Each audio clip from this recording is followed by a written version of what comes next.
Fig plant. বন্ধুরা, আজ আপনাদের দেখাবো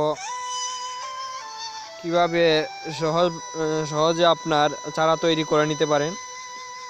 এই জন্য আপনার কাটিংয়ের প্রয়োজন নাই। একটা ডাল বাছাই করবেন, বাছাই করে একটা পট রেডি করে পটের মধ্যে আপনার ছিদ্র করে বসিয়ে দিবেন। ওই দেখতে পাচ্ছেন ওই দিক দিয়ে বসানো হয়েছে, ওই দিক দিয়ে বাইর হয়েছে ডালটা। এটা আপনার 10 দিনের মাথায় শিকড় দিয়ে দিছে। আপনার শিকড়টা দেখাইতেছি,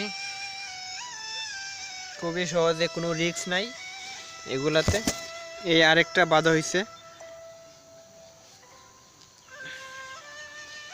আশা করি 3 দিন হয়েছে ওইটা বাঁধার।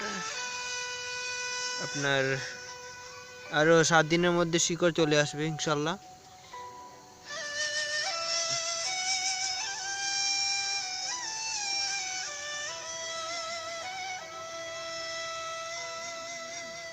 কাটিংয়ের চাইতে এই গুটি কলমের মধ্যে এই যে পটিংটা দেখতেছেন, এটা কিন্তু সম্পূর্ণ হেলদি একটা পটিং হবে। এবং আপনার যদি 1 মাসে পরে ওইটা ডালটা সেপারেট করেন, তখন দেখবেন যে গাছে কোনো রিস্ক নাই, মরবে না। এবং আপনার কলি আসতেছে দেখতেছেন, তো এই কলিও ফেলতে হবে না, যেহেতু আমার রুটটা অনেক থাকবে, খাদ্য নেওয়ার মতো ক্যাপাসিটি থাকবে। তো আমার ওই পাতাও ফেলতে হইতেছে না, আবার ওই ফিগগুলোও ফেলতে হইতেছে না।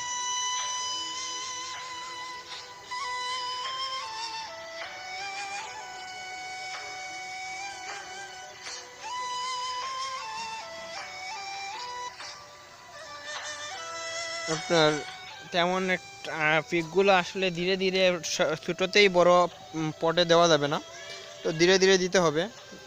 এই এর প্ল্যানটা আমি কালকেই আপনার বড় ড্রামে দিব। 1 বছর ছিল ওই সিমেন্টের ব্যাগে।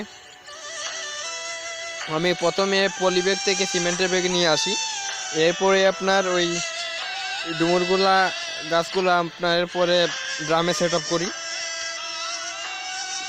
ছোটো একটা গাছে আপনার ফল কীরকম আসতেছে আপনারা দেখতে পাচ্ছেন।